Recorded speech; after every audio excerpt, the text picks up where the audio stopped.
Yes, ma'am. Yes, okay, cool. So another thing is I've switched on my video, and also if there are some network lag or any such issues, just let me know, okay? So then, I can switch off the video if it's not, if the voice is not being heard, okay? All right, so let's begin.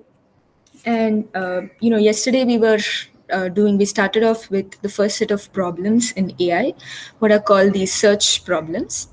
And these are the kind of problems you think of in terms of navigation, right? In Google Maps, to go from one place to the other, what is the what's the route you need to take, right? So of course they model a wider set of problems, but for our understanding maybe it helps to think of these navigation kind of problems, okay? So we talked of different kinds of agents, and the notion of rationality, and all these things about reflex and planning agents. So we said that we are going to look at rational agents. In some sense, they're able to make a decision purely by looking at the mathematics of the problem, or a very logical and well-informed decision. So that's what we mean by rational. And they're also planning agents in the sense that they look at what's going to happen in the future and take the best for that setting, rather than reflex agents, which just which can just have, it's like a table where they, for each state there is a prescribed action. Rather than doing that, the planning agent thinks through what are the possible solutions, what will go wrong if I go this way, all those. So we are more interested in these planning agents, okay? And then we went on to construct formally the elements of a search problem. So what we looked at yesterday was how to model these problems, right? And we talked of these components like state space, where each state in the system is corresponds to some configuration of the world around the agent, and there are some actions that the agent can take. Okay, and there's a successor function, which means that for each state and for each action. So at a state, if the agent takes some action, where does the agent land up? Okay, and yeah, so this you need to construct for every state and action pair. So that if you do, once you do that, you have defined the successor function. Okay. And then, of course, we have the start state and the goal state. So start state is where you start, the configuration of the world when you start, when the agent starts, and the goal state, that is where the agent finally needs to land up. Okay. So what you do in every problem is you first write out these things: the state space, actions, successor function, start state, and goal state. All these 5 components you formally list down, and then you run some kind of an algorithm which gets you a series of actions, a sequence of actions from the start state to the goal state. So that is called a plan. Okay, and we saw some examples. So for the Pac-Man example, right, where okay, maybe I should just remove this no ghosts part, or okay, or fine, let it be there. So in the Pac-Man game, what are the components? Like you have all the location of the Pac-Man, the food positions, the ghost positions, and all the capsules, and which direction the Pac-Man is facing. So these are sort of like individual atoms, like in the sense those are individual entities which define the world around you. Okay, so that these are, the world changes depending on all these parameters, and a collection of these coordinates is what is going to be your state space. Okay, so for example, if for food positions, you could say if there are L possible locations where you can find food, then the food positions could be represented with a vector like this, a vector of size L, where each entry is a 0 or 1, and a 1 denotes that there is a food in that position. So position, in this position there is no food, in this position there is a food, and all that. And of course each of these indices corresponds to fixed locations. Okay, and the location of Pac-Man is just an XY coordinate. you could model it that way.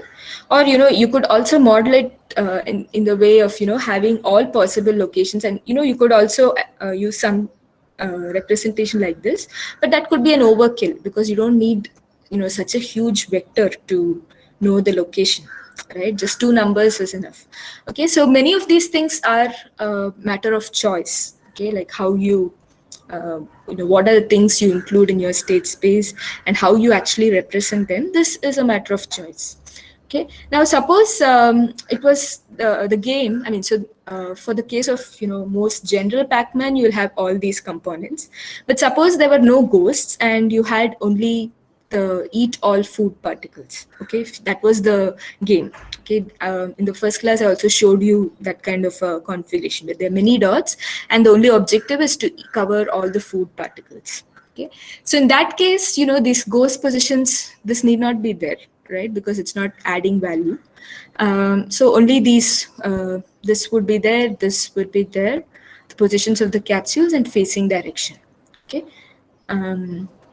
Anyway, so that's about the state space, and the set of actions for the Pac-Man game are, north, east, south, or west, and so that's the direction in which the Pac-Man can move. It's usually corresponding to some decision that the agent needs to take.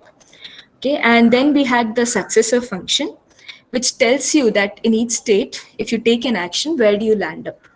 Okay, so for example, this was a very toy example of Pac-Man, just with a very small set of locations, and this was Pac-Man. We said that suppose this was the state.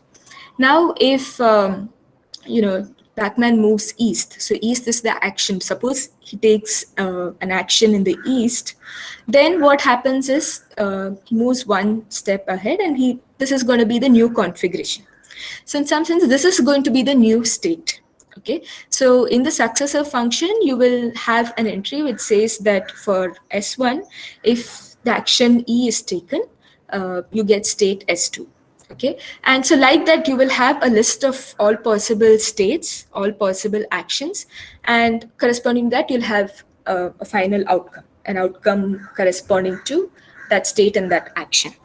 Okay, and sometimes you also can include a cost here. So sometimes there's going to be a cost for each action, and the cost of the action can also be different for each state. So in this state, maybe this action E has this cost, but if he takes an action north, maybe there's a different cost. So such things can also be modeled into the successor function.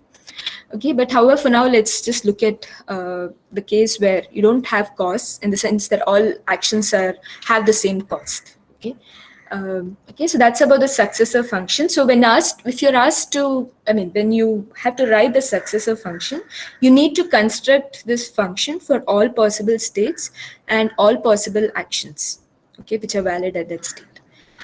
Now, then the next thing was a start state. So it's where the initial state where Pac-Man is. So it would have all these food locations and this location of Pac-Man. That would be the start state.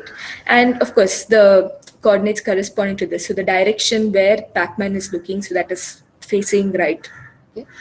And similarly for the goal state for this game, so this is the eat all food. So this is let me just mark it here. So the goal state for the eat all food game. Okay, so if you had ghosts, then the goal state will be something different.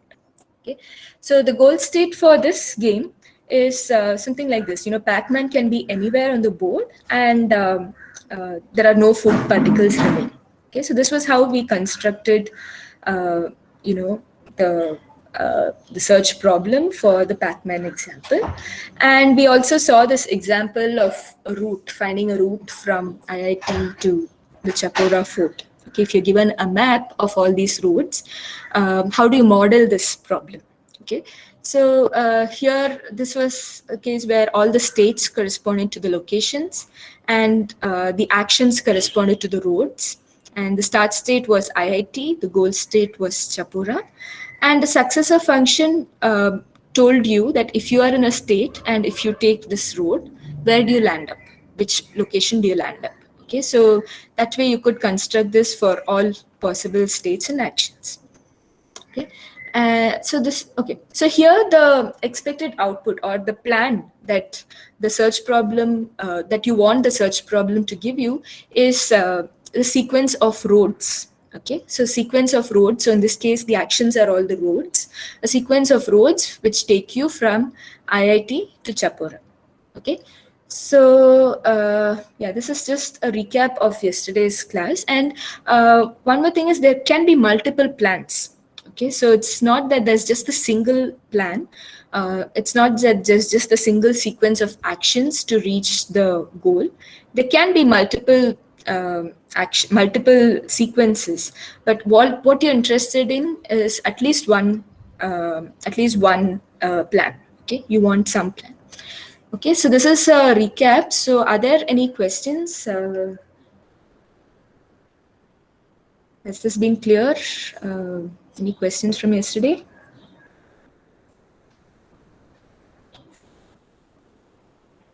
Yes, no? You have to keep answering because I can't proceed otherwise.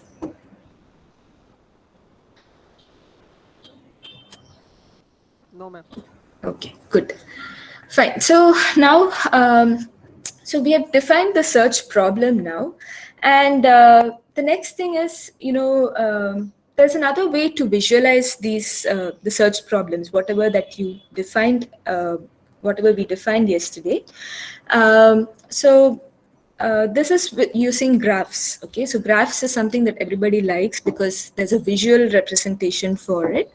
And so even for this problem, for the search problems, it's possible to represent all these these successor function, the actions, all these can be represented using a graph. Okay, so that is what we'll do next, and that's called a state space graph. Okay.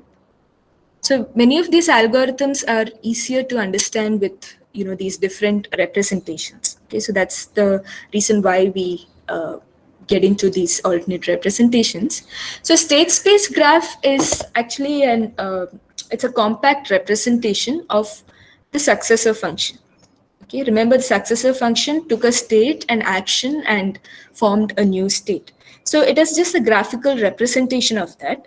So maybe something like this. You start at some state, okay, and you denote the states with nodes in a graph. Okay, and so this is start state S. And maybe you take action 1, you reach state S1. Okay, action A2, you reach state S2. Okay, and maybe now an action A1 takes you back to S1. Sorry, this is A1. Okay, so if you take action A1 when in S2, you'll reach S1. So that's what this means. And so on. So maybe action A3 takes you to S3. Then again, A1 might take you to S4. Something like this. And okay, and maybe finally you have a goal state. Okay, suppose something like this. Okay, maybe let's just draw one more here. So A2. Okay, so this is a compact representation of the entire dynamics. I will this A3 maybe. So here what I've drawn is a search problem where there are 3 actions. Overall the actions list is 3, and for each state what are the possible actions. So for the start state there are only 2 of them which are legal. So A1 and A2 are only legal. A3 cannot happen here. Okay, and yeah, and so this is actually whatever the successor function is supposed to encode, it's written in terms of a graph. Okay, now this is one possible representation, and it's a compact representation. It fits in nicely for this example. Another alternate representation is also what is called a search tree. Okay, so this is one representation. So this is representation 1. Now there is also another representation. Let me maybe write it below. Okay, so the second representation is also a graphical representation, a graph representation, but here we use trees instead. Okay, So I hope you all remember what trees are from your data structures class. So what you do is you start off with a root node. So the root is going to be the start state. And then here you just enumerate what are the actions possible. So A1, action A1 will give you S1, action A2. I'm just writing the equivalent search tree for this state space graph. Okay. So what it looks like would be with A1, you go to S1, with A2, you go to S2. Now, what happens now with, yeah. So from S1, so suppose you took an action A1 and you went to S1. Now from S1, what is the possibility? Only possibility is you can reach S3, right? The only possibility is action A3, wherein you reach S3. Okay, and from S2, one possibility is to take action A1, and you can reach S1. So okay, you don't. Okay, for this representation, you don't need these arrows. Yes, because it's a tree and the direction is pretty much always from the root downwards. Okay, that is kind of understood. Okay, so yeah, so from S2 you can, if you take action A1, you go to S1, and from S2 if you take action A2, go to S4. Okay. Now again from S1, it's if you take action A3, you go to S3 and so on. So this tree, it goes on till all the states are covered. Okay, all the states and all possible action sequences you can take are covered. Okay, so the difference here is, I mean, it looks similar to that, but only thing is that in the state space graph, each state occurs only once, but here it can come multiple times depending on how, from where you start. It's basically you're enumerating all possible plans here. So you see S1 came here and it also comes here. Okay, S3, so S3 came here and it can also come here. So repetitions can happen in the search tree. Okay. Ma'am, how we will manage if there is a loop in history? Yes, exactly. That was my next point about this. So the issue you immediately see it, right? Like with search tree, what's the size? It can just go on and on, right? Like maybe if you take this example, let's take a small one, as A1, A2, and sorry, S1, S2, and see a simple thing like this, a simple, search problem with just 4 states. And suppose uh, you have a loop like this. Okay, so state space graph is something like this. So the moment a loop comes, the state space graph is a compact representation, whereas the search tree, you will have, I'm just ignoring the actions for now, okay, because I'm just focusing on the, actual data structure representations. So here this will have S1, S2, and now in S1, you will again go to S2 or G. And from S2, you will again go to S1 or G. Okay, and this will go on. This is an infinite tree, because within S2 you again have S1, and within S1 you have an S2, and so it is just a never-ending tree. Okay, so that's the reason why these trees, you cannot store it in memory. Okay, so what's the use of these trees, right? That's the natural question. So you will see that these trees are still useful in the analysis. So we'll devise some algorithms to give you the plan for, to solve the search problem. And in the analysis of the algorithm, these search trees really help you. Okay, so it helps you to trace kind of the path, how it goes along, and gives you a goal. Okay, and we will see that later, but I hope this is clear, like how you write the search tree. And so the state space graph, this one, the representation one, is in some sense more compact and a little bit easier to probably handle. But let's just see now, like for these examples that we did, let's just analyze the number of states. Okay, so let's take this the Pac-Man example. So this was the state space, right? So what is the total number of states? Suppose you say that ghosts are also there. So let me just maybe copy this to a new page.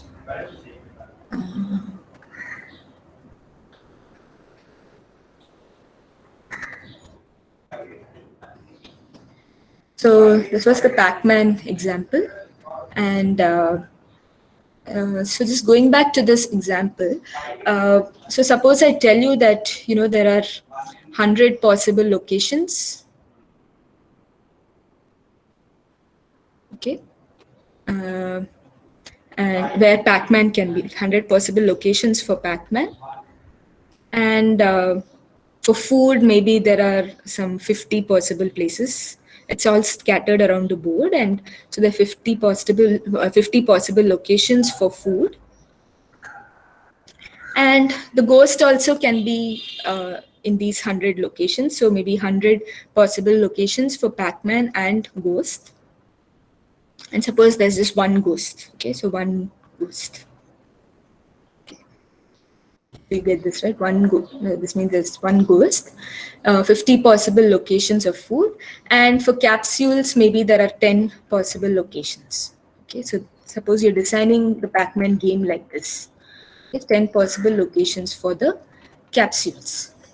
So remember, a state space is going to, each state is going to have the location of Pac-Man, the location of food, the food where the food positions are, where the capsules are, and where the ghost is. And of course, you have facing directions. So there are 4 facing directions for Pac-Man. Okay. 4 facing directions for Pac-Man. So now what is the total number of states in the system? How many possible configurations are there? Can you tell me? So this is something from your probability class, or your discrete maths, maybe like your counting problem, right? Non-product of all. So product, so you mean 100 times? Can you just tell me the numbers? Yeah, 100 times 50 times 10 times 4. 10 times 4. Okay, so if it were this would have been good, but unfortunately it's not. There is a small issue here. Somebody else said something. Ma'am, we can replace 50 with 2. Like there will be only 2 states now. Either there will be food or there will be not food. Yeah. So so you're saying this has to be 2. Same for 10, ma'am. 10 can be 2 also. Okay, so let me just, the logic is right, but the number is not 2, okay? There is some difference here. So let me just try this. So this is right, 100 possible locations for Pac-Man. So those coordinates can be any of the 100. And similarly for Ghost, there are 100 possibilities. So that also comes in. Now for the food, there are 50 possible locations. And in each of these locations, either food can be there or food need not be there. So so you see, Would like, it be 100 to 50? Pardon? 100 to 50 means out of 100, choose any 50 positions, something like that. 100 choose 50. No. So what these 50 possible locations means in the board. So okay, let me just explain the framework a little more. So there are total of 100 possible locations in this board. Okay, but not all of them are valid food locations. So this food can come here, food can come here, food can come here. So these are the valid locations for food. But at any point of time, it could be that, here there is actually no food. So, maybe let me mark it with a different color. So I'm just marking food with red, okay? So this indicates that there is food here, but maybe, this is also a valid location where you might find food, but actually it turns out there is no food here. Okay, so that's what this 50 means. So these kind of boxes, there are 50 of them. Okay, those are the allowed positions for where food. Initially, you start off with all 50 of them having food. Okay, but slowly over time, maybe Pac-Man eats some of them, so some of them will be empty. Okay, and for these other positions, right, like the non-box positions, you're guaranteed that there's no food there. That's the setting of the game. Okay, so it's not 100. Okay, of course, 100 choose 50 is the number of places where you can at the start of the game. Of course, it is when you design the game, that is true. 100 choose 50 is the number of positions, that number of legal food positions, if you say that 50 of them will have food. But as the game progresses, this 50 positions is going to be fixed. Okay, and in that, some of them will have food or will not have food. Okay, so what is going to happen is you will have a number for each of these 50 positions. Okay, so there are this number is, there are 50 such terms, and each of them will have two possibilities. Either there can be food or they will not be food. Okay, so there is a 2 here which is coming for each of the 50. Okay, so in some sense, and so because of that, this is going to be 2 power 50. Okay, so it's not 2, it's not 50, but it's 2 power 50. Okay, and similarly for the capsules. So here what we are saying is there are 10 possible places where the capsules can be. Now over a sequence of moves, the Pac-Man will eat some of them. And he will, some of them will be there, some of them will not be there. So that will again contribute to 2 power 10, right? And then you have in each state the facing directions. This will, there are 4 possibilities here. So this is the number of states. Okay. Are there more questions here? I would just like to stop and clarify if this computation is clear.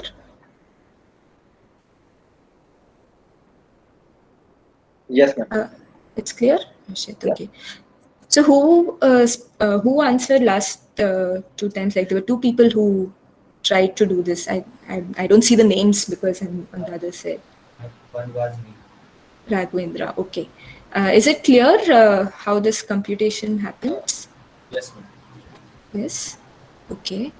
And there's one more person also. That might be me, ma'am. That was you, Harshit? Yeah. Right. Okay. So I also want to just find out from the others. Is it clear? Are there any questions?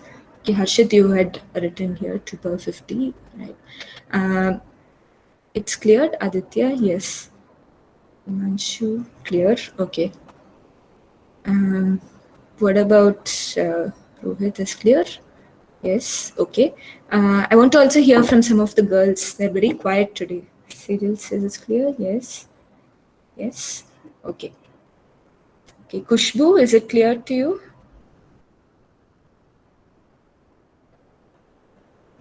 Yes, ma'am. It's clear. Okay. So you should be comfortable in computing these kind of numbers to calculate the number of states.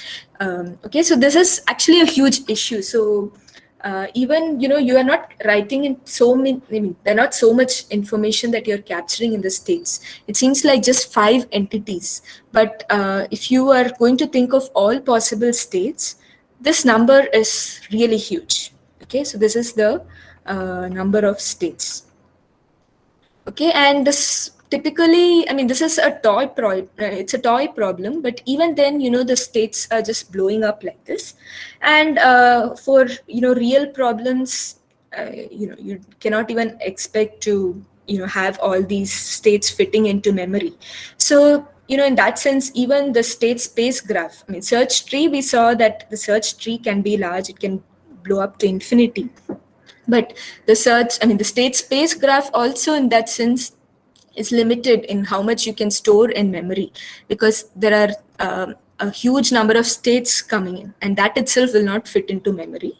So what you usually do is you don't store these states in your memory. You should be in a position that you can generate these states on the fly. For example, if you want to capture the successor function, what you will do is you will try to have some rules of generating these states using the action and the original state. Okay, so it's very rare that you will actually store these in memory. And in fact, even in your Pac-Man labs, right, what you're going to do from next week onwards, if you see their code also, it's probably a good idea to go in and see how they are encoding the state information and all that. You will also see that sometimes they're just generating it. It's not that it's all kept there and stored in memory. Okay, so this is one important aspect I wanted you to know. And maybe as a homework, so you don't have to submit this. So as a homework, try to write the state space graph and search tree for the IIT to Chapora example.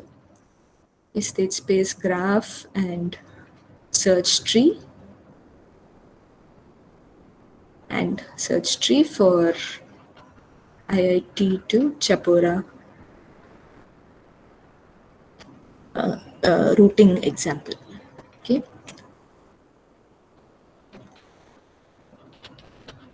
All right. So yeah, this is something for you to think of. And yeah, this is one thing you can try. And the other question I also want you to just think of, maybe later is, we saw this case where this search state, the number of states grows very large, right? Is it always finite? So in this case, it's finite, right? It's large, but it's finite. So can state spaces, can the number of states, so can number of states be infinite? Okay, this is also something I want you to think of. And also for these examples, think of whether the number of states, does it depend on the representation? Okay, does the number of states, does it depend on the actual representation, like how you represent the states? And on the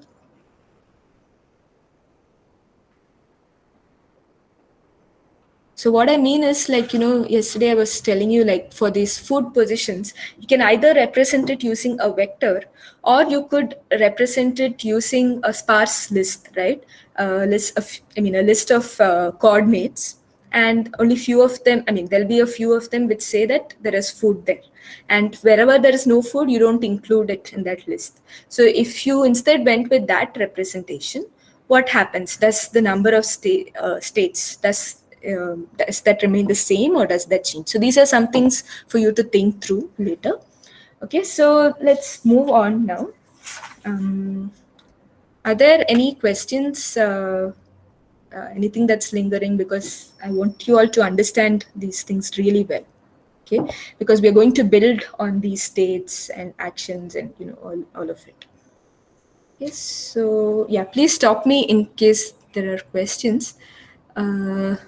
Otherwise, we'll move on to the the most interesting part of search problems, which is how do you find a plan? So now we go to the key question, which is how do you find a plan? From so remember, a plan was just a sequence of actions from the start state to goal state. Okay, I'm just writing it this way.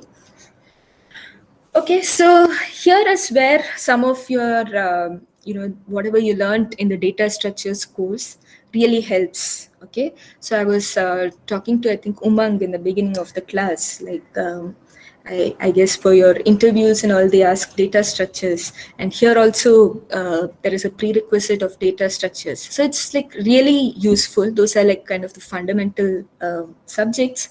So, so just to link it, like, we now saw a state space graph. Okay, so mainly we will, for devising the algorithm, we will use this representation, okay, the state space graph. And later for the analysis, we will switch to the search tree. Okay, so now the state space graph is there.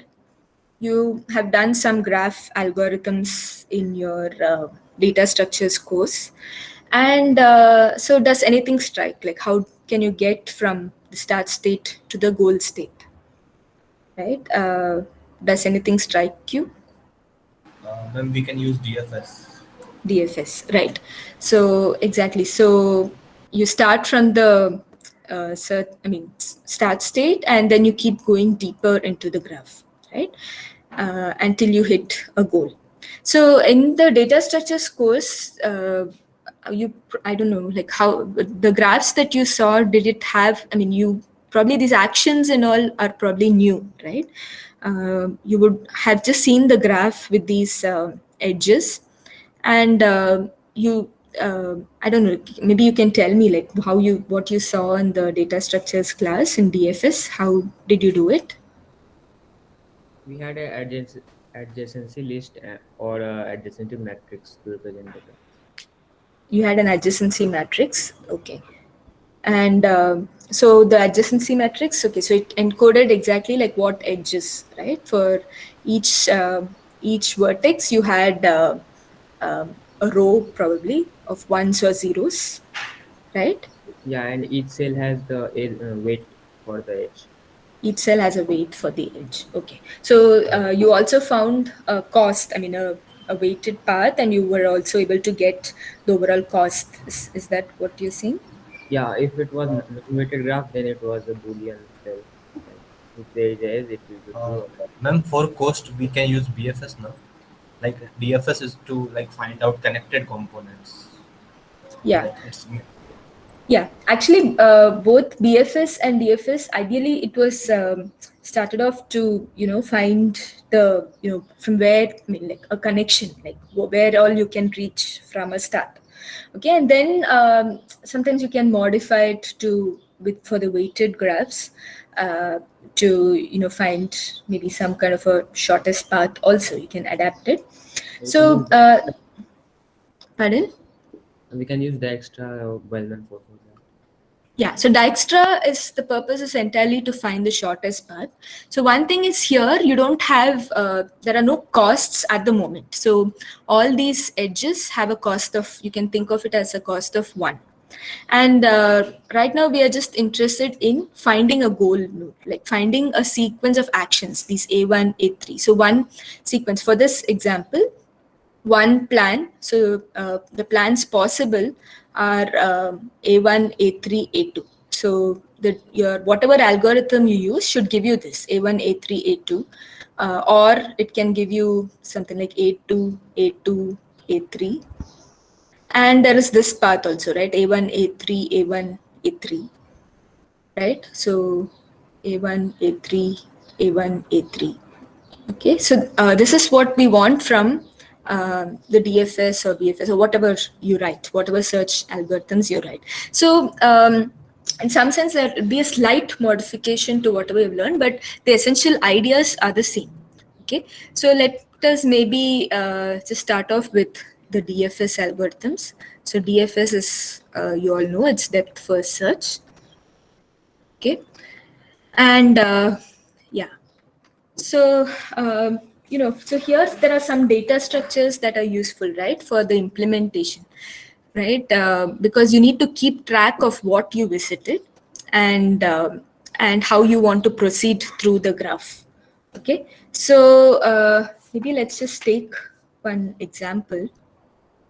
So maybe the same example we could take. Okay. You can store the path in the DFS covered area. Remember You can remember the path, exactly. So whatever data structure you use, you have to you have to remember the path you have seen so far, right? Is that what you're saying? Yes, and whenever the remembered path is not in the required path, then we will. Yes. So essentially that's the idea. You keep going deeper and deeper, and whenever you have seen a node already, then you don't do anything because you've already seen some path which goes out from it.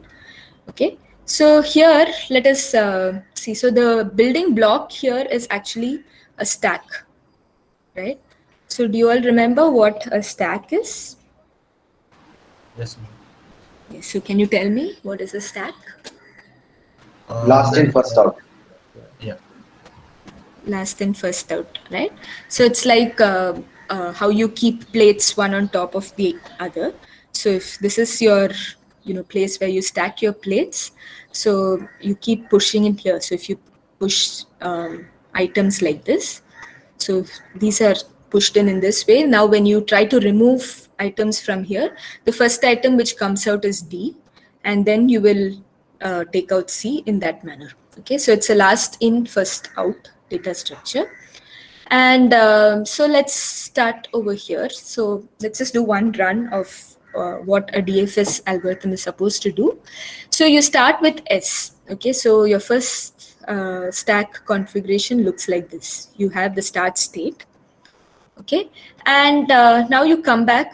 You're going to, whatever is there in the stack is just S. You're going to pop this. And when you pop this out, so the operations are push and pop, right? So push is an insert and pop is a removal from this list.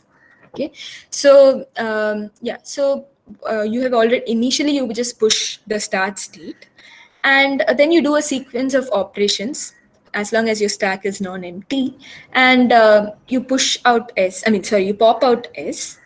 Okay, and then what happens, you mark S as visited. Okay, so the new stack position will have, okay, so I'm just marking this in red to say S is visited. Okay, and now the stack is empty. So this is the next iteration. And now what I'm going to push in is, there are these two neighbors, S1 and S2. So since I also want the sequence of actions, what I will push in is S1 and also the path, right? So the path was just, the set of actions was just this one, A1. We write it a little better. So S1, and so A1 is the, the list, that was the only action you took. And now for the next state, it's S2, and you have A2. Okay, this is your new configuration of the stack. So when you push your initial start state, what you also push in is an empty sequence. Okay, so that later on you can just merge this with the corresponding action for this edge.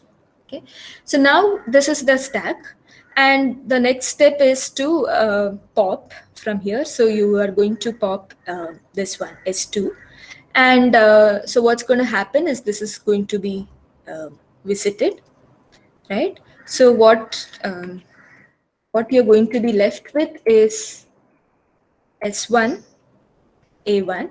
And now when you pop, what you do is you add the neighbors, you include the neighbors, you push the neighbors also inside, right? So what is going to happen? You have S4. Now you had A2 here. Okay, so this was what? I don't remember what I wrote. What did I write here? I just want to be a bit consistent with what I write. So this was also A2. Okay, so A2 here. So you had one A2 already from this path. So this was going to get popped. So you had A2, and now again there's going to be an A2. So that's this A2. Okay, you're going to append these two, and that's it. There is no other path. Okay, and now the next step is you're going to pop because the stack is not empty. So now you will end up visiting S4. Okay, you'll mark S4 as visited. Okay, and yeah, so then you have S1 is still here and A1, and now what you push in is the goal state. So you have already found the goal state, so there's nothing more to do. You just return this A2, A2, and A3. So this is the new one that you wanted to append, so you just return this. Okay, so it ends here. Okay, you don't really have to now go into the next one and try to find. So unlike the DFS that you learned earlier, where you actually, it was a traversal, right? You covered all the entire graph because you wanted to see what all were connected to the start state. But here you are only interested to see if the goal state is connected. And so now you have found the goal. When you're trying to push it in here, you have already found it. So you're not interested in going further. So maybe okay, I hope this is clear. And so you just return this action. So this is the plan that is returned. Okay. So you see, this is the set of visited nodes. So now, if there are cycles, also it gets handled, right? Because you're marking everything as visited, you push something into the stack only if it is not visited. Okay, so far, whenever you pushed in these S2, at this point, S2 was not visited, that's why you pushed in. Here, S4 was not visited, that's why you pushed it in. Okay, so this is the DFS algorithm. Maybe, probably you can just try to work it out for what happens when you have some graph like this. Maybe it's something which has cycles. I just want you all to be sure that, you understand it properly. So S, C, and maybe something like this, and so F, G.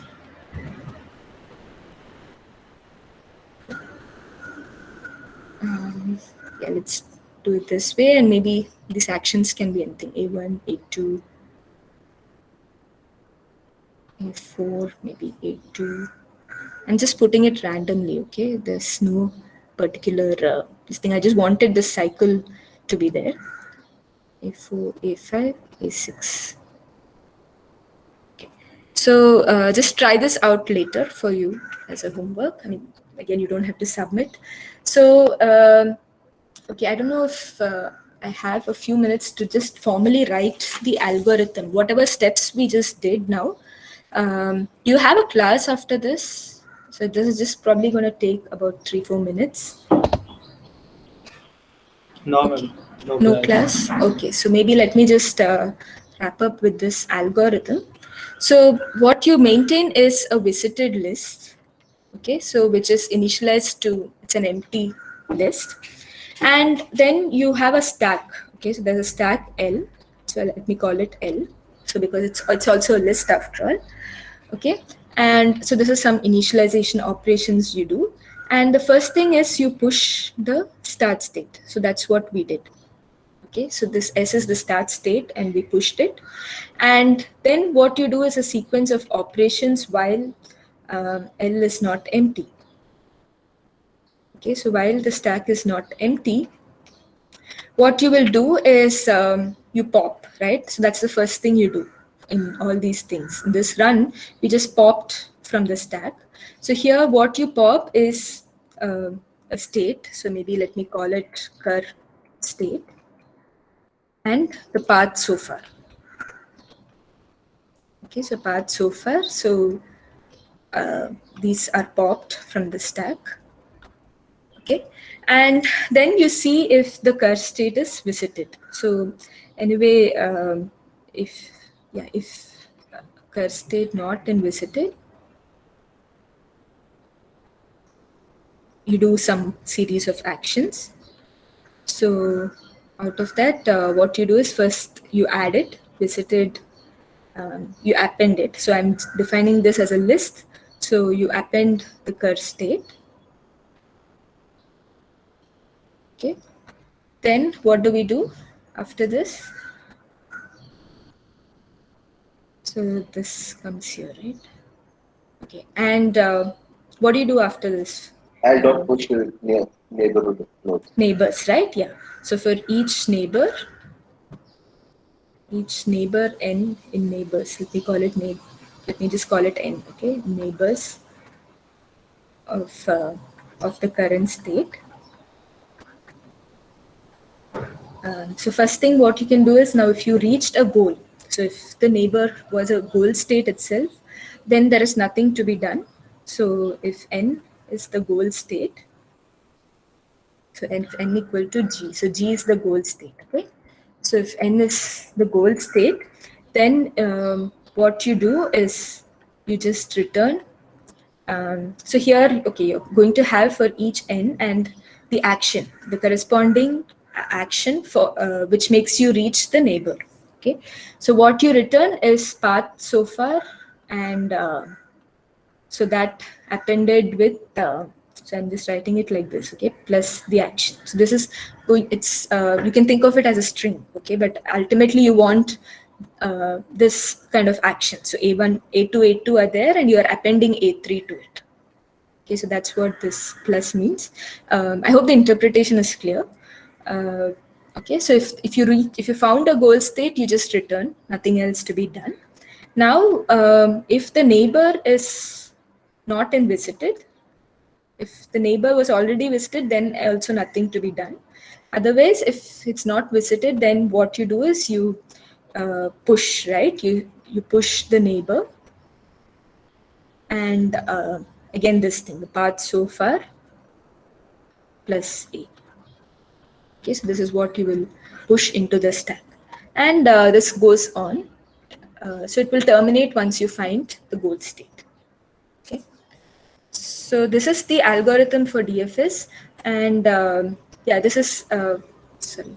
Yeah, so I think you've already seen it. It's just a slight modification wherein you return the path. So remember, in your stack, you can push many things, right? It's not just that you have to push the state. So you can push couple of items or like couple of entities. So that's just the only difference with this DFS. Okay, so maybe in the next class, we will just analyze this algorithm, and for that, we'll make use of the search trees. Okay, and I will also show you a demo of what it means in Pac-Man. How does it look like? You will also be coding this algorithm in the next lab sessions. Okay, so anyway, so maybe I'll stop here, and if there are any questions, I can take it, and I request the students who are from non-CS to stay back for a few minutes. Okay. Yeah, so thanks everyone. If there are no questions, we can meet at the lab today at 4 p.m. So we will have a brief introductory session there too.